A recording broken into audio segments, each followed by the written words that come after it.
My name is George Iceman Gervin, and you're listening to the 3-Point Conversion Radio.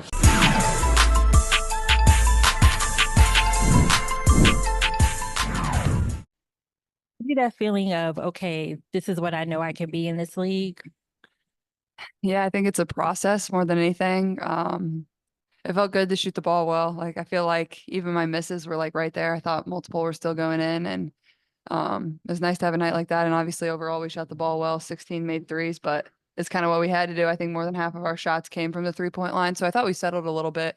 Probably could have got our feet in the paint more, but yeah, it was nice. I mean, I still feel like there's so many ways that I can continue to be better, and that probably goes for our whole team. We still feel like there's so many ways for us to improve and execute, especially down the stretch, and not make it as close. Go second row here on the left. Caitlin, kind of wanted to pick up on what you were asked before the game about this whirlwind schedule, 11 games in 20 days, I think it was. Obviously that's physically taxing after a college season, but in some ways has that kind of made there no kind of gaps to kind of soak in what people are saying about you or narratives around your game?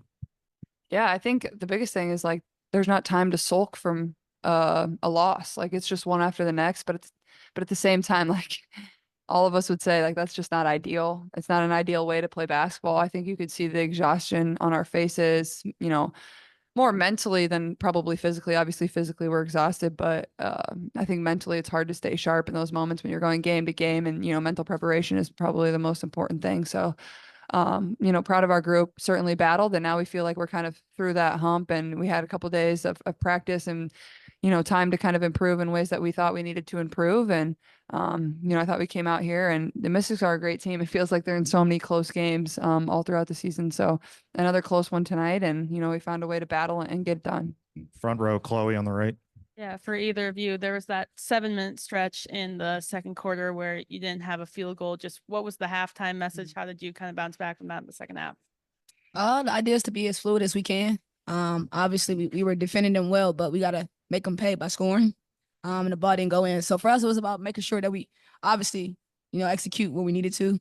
But that third quarter is always a big one for us. Third quarters are like can be our Achilles heel. So the transition for us from halftime to third quarter was to kind of stay focused on the first 5 minutes, and then being able to execute and defend at the same time. For either of you, coming off these last few days where you finally had a chance to practice some, to get to take a breath, was there anything that you'd worked on specifically over the last couple of days that you felt was able to shine through tonight?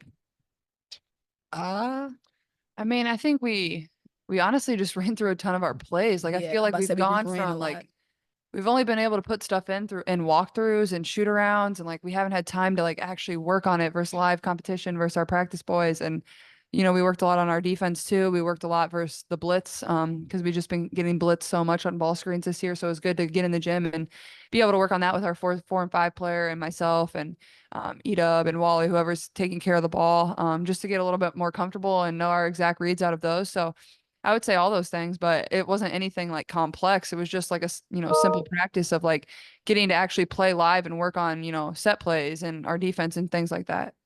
Go first row on the right to Matt. Hi, Caitlin. In the middle of your 7 threes, did you ever kind of pause and kind of consciously realize like, whoa, Katie Lou's sister is guarding me on most of the possessions in this game? No, I did not think that.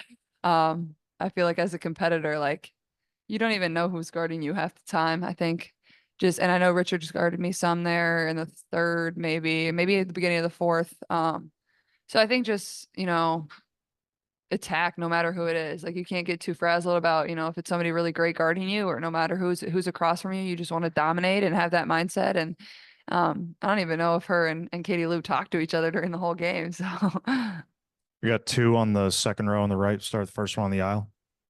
Caitlin, when you had that stretch in the second half where you're hitting 1-3 after another, what's that like? What goes through your mind? Or like it's falling and it's all working?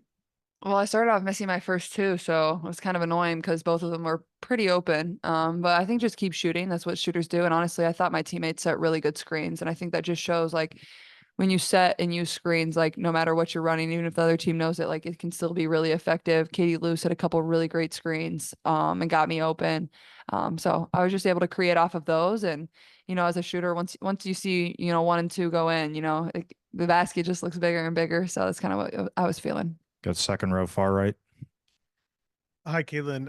Reflecting back on you envisioning what it would be like in the WNBA, what surprised you the most in terms of how things have gone for you so far this season? Any big surprises that stand out in your mind? Something maybe you didn't expect? I wouldn't say anything surprising. I mean, the physicality is, I mean, I knew what I was getting into. Maybe some people didn't really know what was the circumstances of the WNBA, but me personally, I know, you know, this is one of the best leagues in the world. The players are really, really good. So I wouldn't say anything surprising. Like I've been a big fan of this league all my life. Like, you know, you're starting a new chapter and a new part of your career, becoming a professional athlete. Not everything's going to click overnight. That's not what this is, but keep working and keep grinding and, you know, it'll come over time. Got back row on the left here, guys. Caitlin, this morning you mentioned you take a second, being that this is your first season, to walk around, soak up the gym, soak up all of these experiences. And you said every city and every gym is unique in its own sense. What was unique about this experience tonight? I mean, the crowds never get old. I think, you know, they're great. I think at times they might have been cheering for us. I'm not really sure. I could have sworn they were booing when calls didn't go our way, but maybe I was just being a little delusional. I'm not sure. But I mean, it's just really fun. It's fun to see people in fever gear. It's fun to see people screaming about women's basketball. You know, that's not anything you take for granted. And I'm just lucky I get to play this game, because there's a lot of people that would kill to be a part of this league. It's the hardest league to be a part of. A lot of people that would kill to be on this team and get to play in front of fans like this. So I'm just grateful, honestly. Got the last one, third row on the left. For Kelsey. Yeah, I'd love this to be for Kelsey, for both of you. I was just looking it up, and I think this is right. I'll have to double check, but there were more than 20,000 people here tonight. And I think that's the most people who've watched a Fever game this season. And, you know, Kelsey, especially, like, having played for the Fever last season, you know, it's not your rookie year. Like, does that feel different to you, playing in front of 17,000, 18,000, 20,000 here tonight? I mean, that's more than the Wizards typically get here, you know? So, like, how does that feel to you? I think I'm a part of history, so shit, I'll take it. Obviously it's a good thing for women's basketball.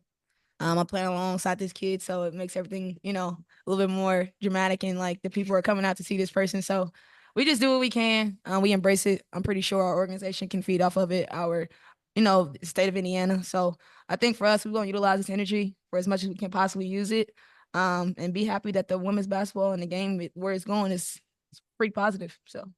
All right. Thank you both. I'll bring coach in next.